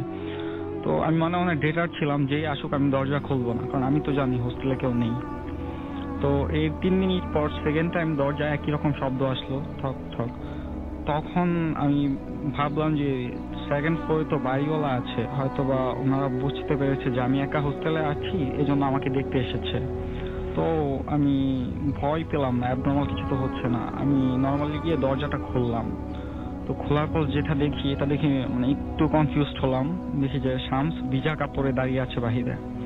তো আমি ওকে দেখে কিছু না ভেবে প্রশ্ন করলাম, কি ব্যাপার, তুমি হঠাৎ কিছু না বলে চলে গিয়েছো, আবার এখন বৃষ্টি ভেজা রাতে তুমি চলে আসলা, কি হয়েছে, কোনো সমস্যা কিনা? তো ও কোনো কিছু অ্যান্সার দিল না, জাস্ট মানে একদম রাগান্বিত চোখে আমার দিকে তাকিয়েছিল, মানে প্রচুর লাল ছিল ওর চোখগুলা। তো আমি অল্প ভয় পেয়ে যাই। আর সবচেয়ে যেটা ইন্টারেস্টিং ব্যাপার সেটা হচ্ছে রাসেল ভাই, ও যখন রুমে প্রবেশ করে তখন ছিল ঠিক 11:02 এবং ও রুমে প্রবেশ করার সাথে সাথে ওর যে ফটোর ফ্রেমটা ছিল ওটা ভেঙে মাটিতে পড়ে যায় এবং চুরমার হয়ে যায়, বলতে গেলে ওর ফটো কিচ্ছুই পাওয়া যায় না। তো তখন আমি একটু চিৎকার করি, চিৎকার করার ফলে ও রেগে আগুন হয়ে আবার আমার দিকে তাকায়। তখন আর আমার কিছু মনে নেই, আমার জাস্ট লাস্ট যতটুকু মনে পড়ে যে আমি ওকে দেখেছি যে ওয়াশরুম থেকে ড্রেস চেঞ্জ করে এসেছে। তো আমি শুয়ে পড়ি বা সেন্সলেস হয়ে যাই, ঘুমিয়ে পড়ি। সকালে যখন ঘুম থেকে উঠে দেখি শামস নেই, ওর কোনো জামা কাপড় বা কোনো জিনিসপত্র কিছুই নেই। আর সবচেয়ে যেটা আমি ভয় পাই, সকালে উঠে দেখি ওর রাতে যে ফটোর ফ্রেমটা ভেঙে পড়েছিল ওই ফ্রেমটা আগের জায়গায় ঠিক একই অবস্থায় টানানো। এটা দেখে আমি জাস্ট কিংকর্তব্য বিমূঢ় হয়ে পড়ি। তো ওকে আমি পুরো 5 তলায় খুঁজি, পাই না। কোনো অ্যান্সার বা কিছু বুঝে ওঠার আগেই আমার ফোনে হঠাৎ করে একটা ফোন চলে আসে। আমি জাস্ট ফোনটা রিসিভ করি। ফোন রিসিভ করে আমি সালাম দেই। উনি সালাম মানে ওধার থেকে সালামের অ্যান্সার না দিয়ে ওধার থেকে আমাকে জিজ্ঞাসা করা হয়, তুমি কি নোবেল? আমি বললাম হ্যাঁ আমি নোবেল। তো আমি জিজ্ঞাসা করলাম আপনি কি? উনি বললো যে আমি শামসের বাবা। তখন আমি সালাম দিলাম। উনি কোনো অ্যান্সার না দিয়ে উনি বললেন যে হামাও করে কেঁদে ফেললেন। কেঁদে ফেলে বললেন যে বাবা, আমার শামস গতকালকে রোড অ্যাক্সিডেন্টে রাজশাহী মেডিকেল হসপিটালে মারা গেছে। I just got shocked. I even can't believe that something happened with me like that. তখন আমি এই মুহূর্তে আমি কিভাবে ওনাকে বোঝাই যে এসব আমার সাথে হচ্ছিল বা কেন হচ্ছে, আমি পুরাই শক ছিলাম। গার্ডিয়ানকে অনুপ্রেরণা দেওয়ার স্বার্থে আমি এটা ওনাকে বলিনি। যাই হোক, এটা শোনার সাথে সাথে আমি আমার নিজের বাসায় না গিয়ে আমি সরাসরি যে কোনোভাবে রাজশাহীতে চলে যাই। অ্যান্ড ওখানে গিয়ে আমি ওর ডেড বডিটা দেখি, একদিন মানে পর্যালোচনা করি এবং ওর জানাজায় আমি ছিলাম। এত সবকিছুর মাঝে লাস্ট যখন চলে আসার সময় আমি এখনো এটা ওনার গার্জিয়ান বা কাউকে শেয়ার করিনি। যাই হোক, ওনার কোনো এক কাজিনের মাধ্যমে আমি ওর ডেথ মেডিকেল সার্টিফিকেটটা দেখতে পাই। আর এটাই ছিল সবচেয়ে মজার আসলে, ওই সার্টিফিকেটে ওনার যে ডেথ টাইমটা ছিল, মৃত্যুর সময়টা, এটা ঠিক রাত 11:02। আর ও ওই দিন রাতে ওই রুমে প্রবেশ করেছিল ঠিক 11:02 এবং ওর ফটোটাও ভেঙে পড়েছিল ঠিক 11:02। এটাই ছিল আমার ঘটনা আসলে। ধন্যবাদ আপনাকে আপনার ঘটনার জন্য। আমরা একটা চমৎকার ঘটনা শুনলাম। এবং এরপরে আমরা যাব আমাদের পরবর্তী অতিথির কাছে এবং দেখুন আপনার নাম স্পেস দিয়ে আপনার মেসেজ পাঠিয়ে দেন 9840 নাম্বারে। আমরা চলে যাব আমাদের পরবর্তী অতিথির কাছে। আপনার নাম এবং আপনার নামটা বলে আপনি আপনার ঘটনা শুরু করুন। কোথা থেকে এসেছেন সেটা বলবেন, তারপরে আমরা আপনার ঘটনা শুনবো। হ্যালো এভরিওয়ান, আমি মারুফ শুভ, মিরপুর থেকে এসেছি। জি, শুনি আপনার ঘটনা। জি রাসেল ভাই, আমাকে আবার আনার জন্য আপনাকে অনেক ধন্যবাদ। আজকে আপনাদের সাথে আমি যে স্টোরিটা শেয়ার করব সেটা আমার এক ফেসবুক ফ্রেন্ড সুমন চৌধুরীর কাছ থেকে ঘটনাটা শোনা। ঘটনাটা ওনার সাথেই ঘটেছিল। ঘটনাটা শুরু হয়েছিল 2001 সালে। সুমন ভাই তখন নতুন বিয়ে করেছিল। তো উনি তার ওয়াইফকে আনার জন্য তার শ্বশুর বাড়িতে যাবে। তার ওয়াইফের বাসা ছিল নওগাঁয়। তো যেদিন সে যাবে সেদিন সকালবেলা সে ফুটবল খেলেছিল। তো সে স্বাভাবিকভাবে একটু টায়ার্ড হয়ে যায়, বাসায় এসে সে ঘুমিয়ে যায়। দুপুর 2টার দিকে তার ড্রাইভার এসে তাকে কল করে ডাকে, বলে আপনি যাবেন না? সে বলল না, আমি তোমাকে পরে জানাচ্ছি আমি কখন বের হবো। পরে সে বিকেলে ঘুম থেকে উঠে তারপর তারা ড্রাইভারকে ডাক দিয়ে তারা রওনা দেয়। শীতের দিন ছিল, যার কারণে খুব জলদি সন্ধ্যা হয়ে যায়। তো সে গাড়ি নিয়ে রওনা দিল ড্রাইভারের সাথে। তো তার শ্বশুর বাড়ি থেকে 20 কিলোমিটার আগেই একটা জায়গা ছিল, যে জায়গায় ওই রোডের মধ্যে ওই একটা হোটেল ছিল। সেই হোটেলে আর কি ওই রোডের মধ্যে ওই হোটেলটাই বেস্ট, ওখানে আর কি নাস্তা টাস্তা করা যায় আর কি। তো সুমন ভাই চিন্তা করলো ওখানে নাস্তাটা করে নিলে ভালো হবে। তো সে এবং তার ড্রাইভার দুজন নামলো, নেমে নাস্তা করলো। তো তার ড্রাইভার ওয়াশরুমে গেল। ওয়াশরুম থেকে সে দেখলো যে সে ডাইরেক্ট ওয়াশরুম থেকে বের হয়ে সে গাড়ির সামনে গিয়ে দাঁড়ালো। তো সুমন ভাই চা খাচ্ছিল। চা খাওয়ার পরে তারপর তার মন চাইলো ড্রাইভ করবে সে। তারপর তার ড্রাইভারকে বললো তুমি পাশে বসো, আমি গাড়িটা ড্রাইভ করি। নর্মালি সে ড্রাইভ করতো না, তার ড্রাইভ করার মন চাইলো, সে ড্রাইভ করা শুরু করলো। তো সে গাড়িটা 80 থেকে 90 কিলোমিটার বেগে মানে গাড়িটা চালাচ্ছিল। তো কিছু দূর যাওয়ার পরে আরেকটা কথা বলে রেখে রাসেল ভাই, তার গাড়ির হেডলাইটের সাথে সে একটা হ্যালোজেন লাইট লাগিয়েছিল। তো পুরো রোডটা ডার্ক থাকা সত্ত্বেও সামনের ভিউটা একেবারে অনেক ভালোভাবে ক্লিয়ার দেখা যাচ্ছিল। তো কিছু দূর যাওয়ার পরে সে দেখতে পেল একটা কালো রঙের শ্যাডো তার গাড়ির সামনে দিয়ে খুব ফাস্ট মুভ করলো। এটা দেখে সে একটু ভয় পেয়ে গেল। তারপর তার ড্রাইভারকে আস্ক করলো যে তুমি কি কিছু দেখেছো নাকি? তার ড্রাইভার বললো না, আমি কিছু দেখিনি। তারপরে থেকেই শুরু হয়ে গেল তার সাথে অস্বাভাবিক কিছু ঘটনা। সে গাড়ির ভিতরে একটা খারাপ গন্ধ পাচ্ছিল, আর তার শরীরটা ভারী হয়ে আসছিল, তার পা হাত চলছিল না, এবং সে দেখতে পাচ্ছিল যে গাড়ির টেম্পারেচার মিটারটা অটোমেটিক আপ ডাউন করছে, এবং তার গাড়ির যে মেন মিটার যেটা স্পিড মিটার এটাও অনেক ভুল রিডিং দিচ্ছে। তো এই জিনিসটা সে দেখে সে আরো ভয় পেয়ে গেল। সে লুকিং গ্লাসে একটা জিনিস দেখতে পেল, তার ব্রেক লাইটের পাশে যে অয়েল ট্যাঙ্কের পাশে যে ব্রেক লাইটটা আছে সেটা কেউ হাত দিয়ে ধরে রেখেছে। তো এই জিনিসটা দেখার পর সে তার ড্রাইভারকে বলে এইসব কি হচ্ছে আমার সাথে। ওনার শরীর ভারী হয়ে আসছিল, হাত পা কাঁপছিল। তো সে দৌড়াদৌড়ি করা শুরু করলো। তার ড্রাইভার তাকে খালি একটা কথাই বললো যে আপনি গাড়িটাকে থামাবেন না।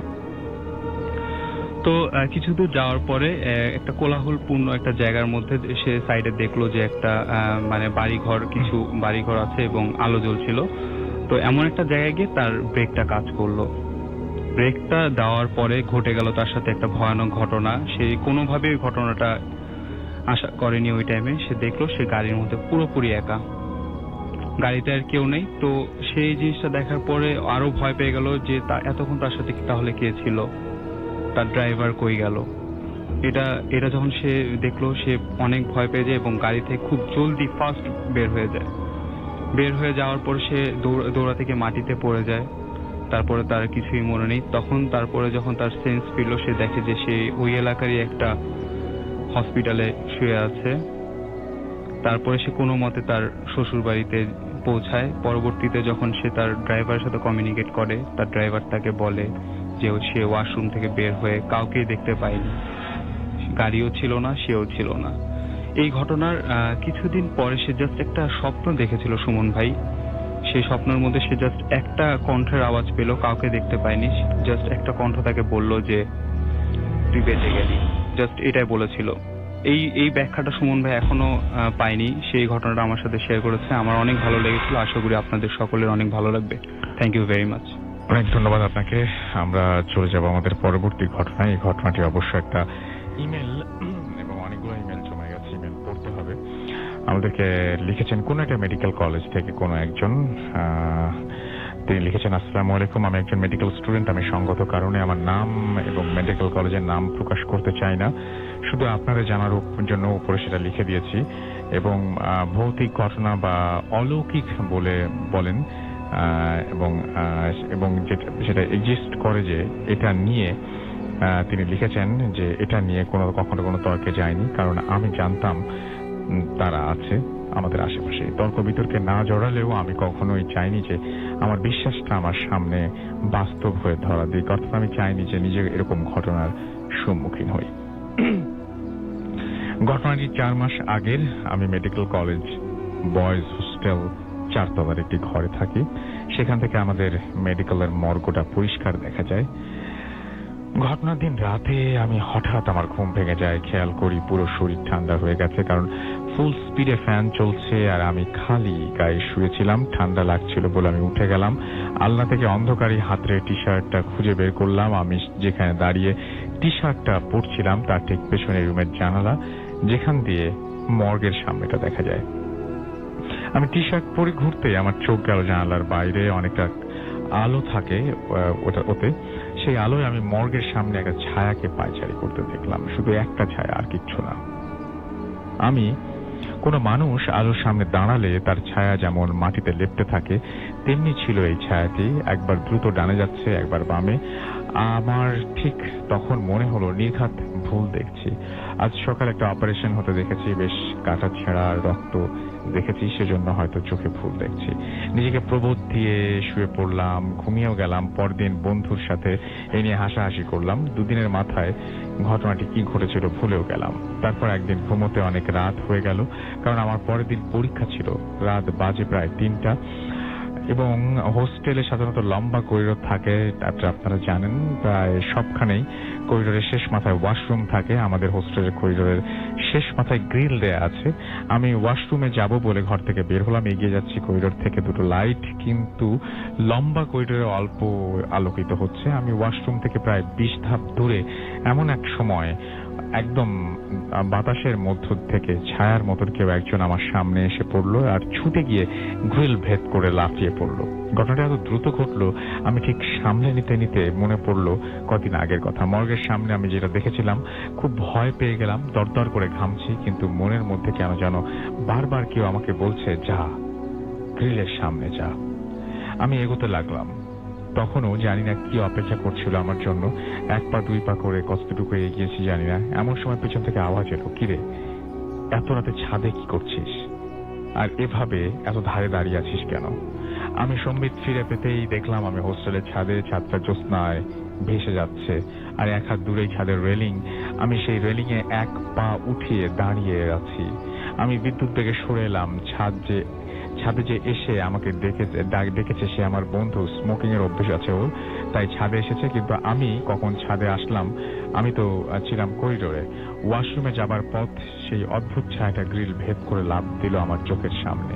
তারপর কখন আমি সেখান থেকে ফিরলাম, কখন ছাদে আসলাম, এতটুকু সময়ের মধ্যে এত সব কিভাবে হলো আমি জানি না। আমার পুরো শরীর ঘেমে গেছে। বন্ধুটি আবার জিজ্ঞেস করলো কি হয়েছে। আমি শুধু বললাম, আমাকে একটু রুমে নিয়ে আয় প্লিজ। সেদিন মুহূর্তের মধ্যে এত কিছু ঘটনা কিভাবে ঘটেছিল আমি জানি না। পরবর্তীতে একজন হুজুরের কাছে আমি তাবিজ নিয়েছিলাম, কিছুদিন পর আর সেটা পড়িনি, আর কোনো ঘটনাও ঘটেনি। আমি রুম বদলে ফেলি এবং এর ব্যাখ্যাও খুঁজতে যাইনি। আমি জানি না। এই ছিল ঘটনা, এবং আশা করছি এই ঘটনাটা আপনাদের ভালো লেগেছে। আমরা ছোট বিরতিতে যাবো, বিরতির পরে আবারও ফিরে আসবো নতুন একটি অতিথিকে নিয়ে। সেই পর্যন্ত আমাদের সঙ্গেই থাকুন। স্টে টিউনড ফর ইউ ফুর্তি এন্ড ডোন্ট স্টপ দ্য ফুর্তি। চলে যাচ্ছে আমাদের পরবর্তী অতিথির কাছে। আপনার নামটা একটু প্লিজ বলবেন, আপনি কোথা থেকে এসেছেন সেটা একটু বলুন। মোহাম্মদ ফেরদৌস, আমি মিরপুর 2 নম্বর থেকে এসেছি। আচ্ছা, আপনি যে ঘটনাটা বলবেন সেই ঘটনাটা আমি ছোট করে বলতে, যেহেতু সময় খুব কম। আপনি বলছিলেন যে আপনার সঙ্গে কোনো একজন, আপনার কারো একজনের সাথে আপনার রিলেশন ছিল, এবং তারপরে রিলেশনে আপনাদের ব্রেকআপ হয়, এবং ব্রেকআপের পরে তারপরে সেই মেয়েটি যেদিন বিয়ে হয়, নাম তো বলবো না আমরা কোনোভাবেই, এবং কোথা থেকে সেটাও বলতে চাচ্ছি না, সেদিন সে সুইসাইড করে, রাইট? সুইসাইড করে মারা যায়। এবং তারপর থেকে আপনার ভিতরে কি অনুশোচনা হয়? মনে হয় যে আপনি? আমার ভিতরে অনুশোচনা। আমি নিজে চিন্তা করি যে আমার জন্য একটা মেয়ের জীবন নষ্ট হয়ে গেল, আমি কাজটাকে ঠিক করছি না ভুল করছি। হয়েছে তারপর থেকে আপনি তাকে দেখতে পান না? হ্যাঁ, তারপর থেকে আমি তাকে মানে স্বপ্নে দেখতে পান। স্বপ্নে ঘুমে। এবং স্বপ্নে আপনি কি ধরনের স্বপ্ন দেখেন সাধারণত? স্বপ্নে আমি ও তো মারা যায়, ও মারা যাওয়ার পর ওর জানাজায় আমি যাই। ওর জানাজা শেষ করে আমি বাসায় এসে আপসেট হই এবং টেনশন করি যে আমার জন্য একটা মেয়ের জীবন নষ্ট হয়ে গেল, আমি কাজটা ঠিক করছি না ভুল করছি। দেন কিছুদিন পরে আমি ঢাকা চলে আসি। আসার পর আমার ফ্রেন্ড নোবেল যে কিছুক্ষণ আগে একটা ঘটনা বললো, ও ছিল 502 নম্বর রুম, আমি ওর সাথে ঘটনাটা শেয়ার করি। আর আমার রুম নাম্বার ছিল 600। আমি শুধু জানতে চাচ্ছি আপনি কি দেখতে পান? আমি যখন ঘুমাই হঠাৎ ও আসে, একটা ভৌতিক একটা হাসি দিয়েছে ফার্স্ট। তারপর আমাকে বলে, ফেরদৌস তুমি আমাকে একা রেখে তুমি ঘুমাচ্ছ এত শান্তিতে, এটা তো হতে পারে না, আমি তোমাকে এত শান্তিতে থাকতে দেবো না। দেন আমি ঘুম থেকে জেগে উঠি। তারপর আমি ফার্স্ট দিন খুব ভয় পাই। ভয় পাওয়ার পর আমি চিৎকার করার পর আমার রুমমেট ওঠে। রুমমেট ঘুম থেকে উঠে বলে, কি হয়েছে তোর? আমি বলি এরকম সমস্যা। বলতেছে তোর মানে রুমে তো কিছুই নেই, এবং তোর মানে ভৌতিক সমস্যা। শুধুমাত্র স্বপ্নেই দেখেন নাকি সামনাসামনি দেখতে পান? স্বপ্ন দেখি, শুধু স্বপ্নেই দেখেন। আর বিশেষ করে কতদিন পর পর স্বপ্ন দেখেন? 1 সপ্তাহ 1 মাস কোনো নির্দিষ্ট টাইম নেই। আর বিশেষ করে যে যেদিন ওর বার্থডে থাকে ওদিন আমার প্রতি মানে বেশি ও ক্ষিপ্ত থাকে। আচ্ছা, স্বপ্ন দেখেন এবং স্বপ্নের পরে কি কোনো কিছু ঘটে আপনার সাথে বা ভয় পান? শুধু স্বপ্ন দেখে তো ভয় পান ডেফিনেটলি, কিন্তু তারপরে কিছু ঘটে? তারপরে তো আমি অনেক ভীত থাকি, মানে আমার ভিতরে আপসেট কাজ করে, ভয় কাজ করে।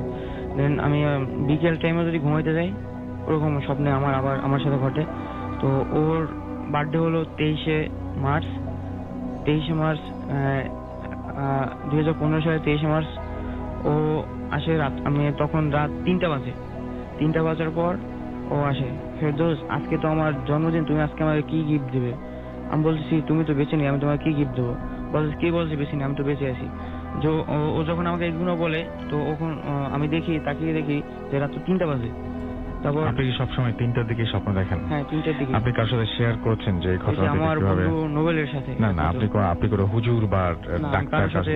আমার মনে হয় যে আপনার কারোর সাথে শেয়ার করা উচিত, এবং আপনার অবশ্যই যারা বোঝেন সেটা ডাক্তার হোক, আর আপনি সেই চিকিৎসার ব্যাপারেও আপনার খোঁজ নেওয়া উচিত, সেই সাথে যারা বোঝেন তাদের সাথে আপনার শেয়ার করা উচিত। অনেক ধন্যবাদ আপনাকে আপনার স্টুডিওতে আসার জন্য।